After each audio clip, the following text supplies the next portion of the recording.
नमस्कार, आप देखना शुरू कर चुके हैं जतन चंडिका न्यूज। मैं आपकी होस्ट मौली राठौर। आइए देखते हैं। डिप्टी सीएम विजय शर्मा बोले, दीपक बैच पहले तथ्यों को जान ले फिर बयान दे। झीरम की बरसी पर कांग्रेस प्रदेश अध्यक्ष दीपक बैच द्वारा पीडिया मुठभेड़ पर दिए बयान को डिप्टी सीएम व गृह मंत्री विजय शर्मा ने दुखद बताया है। डिप्टी सीएम शर्मा ने कहा कि दीपक बैच को पहले तथ्यों को जान लेना चाहिए, फिर कुछ बयान देना चाहिए। गृह मंत्री शर्मा ने कहा कि दीपक बैच को लगता है कि मुख्यमंत्री और गृह मंत्री बस्तर को नहीं समझते, तो मैं आग्रह करता हूं कि दीपक बैच आगे आए और बताएं क्या किया जाए। जब बस्तर वासी शांति चाहते हैं तो कांग्रेस को जवानों के मनोबल को खत्म नहीं करना चाहिए। इस दौरान डिप्टी सीएम विजय शर्मा ने अन्य सवालों के जवाब भी दिए। जतन चंडिका न्यूज के लिए रायपुर से मनोज राठौर और विशेष सहयोगी की खास रिपोर्ट। भीड़ को लेकर मैंने देखा है और मैं उसके आधार पर आपको बताना चाहता हूँ। आपसे निवेदन है मेरा, इसको पूरी गंभीरता के साथ आप जरूर प्रसारित करें। अनावश्यक बिना मतलब के जिस तरह सर्जिकल स्ट्राइक को गलत कहा गया, जिस तरीके से देश की सीमाओं को सुरक्षित करने वाले जवानों के शौर्य को गलत बताया गया, उसी तरह से पुनः यह अभियान चल रहा है। मैं कांग्रेस में भी दीपक बैच जी को भी आग्रह करता हूँ, मैं उनसे भी कहता हूँ। वो ये कहते हैं कि मुख्यमंत्री जी नहीं समझते हैं बस्तर को, विजय मैंने गृह मंत्री नहीं समझते हैं, 15 साल में नहीं समझे तो 5 महीने में क्या समझेंगे, आदि आदि। मैं बस्तर के शांति के लिए और नक्सल उन्मूलन के लिए हाथ जोड़ करके उनसे आग्रह करता हूं। मैं हाथ जोड़ करके दीपक बैच जी से आग्रह करता हूं, आप आए आगे, आप बताएं क्या करें। और उनसे ये भी कहना चाहता हूं कि पहले तथ्यों की परख कर लेनी चाहिए, उसके बाद बोलना चाहिए। आपको मैं बताना चाहता हूं, बुधू ओयाम जिसके संदर्भ में कहा गया, उनको उन्होंने माना है, कहा कि ये है। दूसरा बताया है उन्होंने कल्लू उर्फ छोटू, इसके संदर्भ में भी उन्होंने कहा है कि ये है, इनको भी माना है।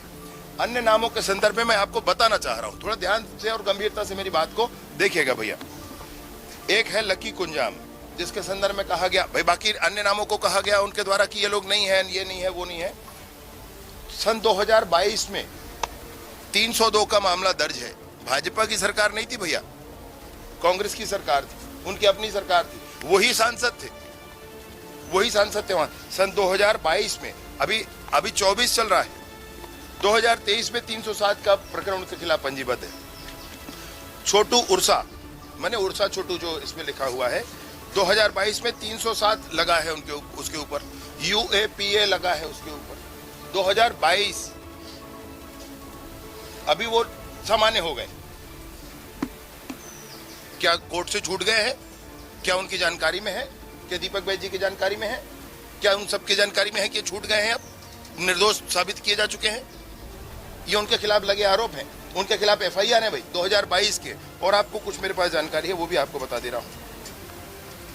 एक है चेतू कुंजाम, 2021 में 307, 21 में 307 लगा है, 2023 में 307 लगा है, 2024 जनवरी 2024 तक, अभी मई की बात नहीं कह रहा हूं मैं आपसे, जनवरी 2024 में 302 लगा है और कुल 7 प्रकरण उनके खिलाफ है। ऐसे ही सन्नू अवलम, इनके खिलाफ भी, इसके खिलाफ भी 6 प्रकरण हैं, जिसमें 2022 में 302, 2023 में 307 के 2 प्रकरण, 2024 अप्रैल महीने में इनके ऊपर 302 लगा इसके ऊपर, और कुल मिलाकर 6 प्रकरण है।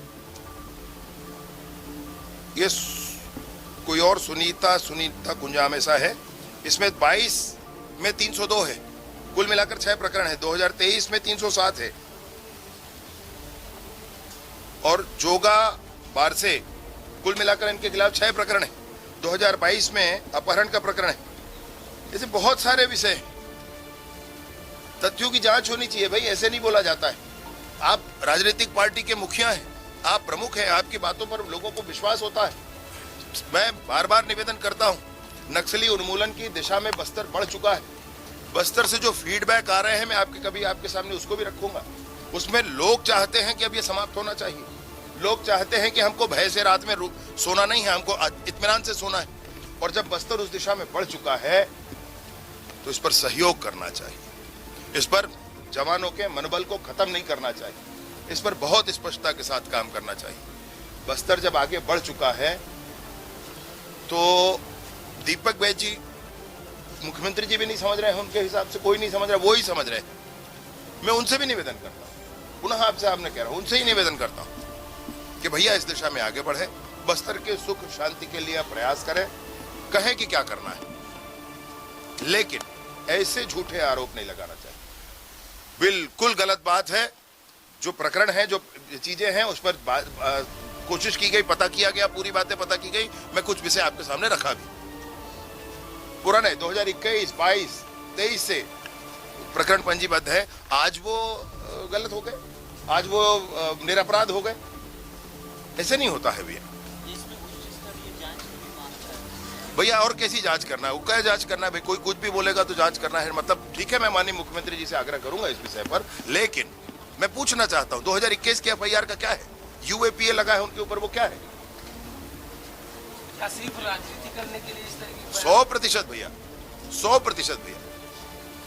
अपने 5 साल में तो 257 सड़कों पर काम नहीं किया, 80-90 पुल पुलिया बनाए नहीं, आगे कैंप लगाने की कवायद नहीं की, वो आगे बढ़ करके उनको रोकने की कोशिश नहीं की।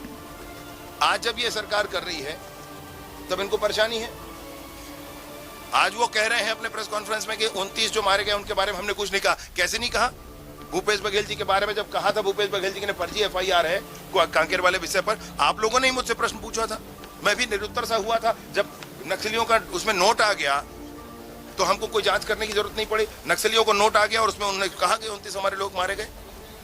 तो जब उस समय उनको नहीं मालूम था कि भूपेश बघेल जी ने क्या कहा है? स्वयं ही अलग अलग बातें करेंगे।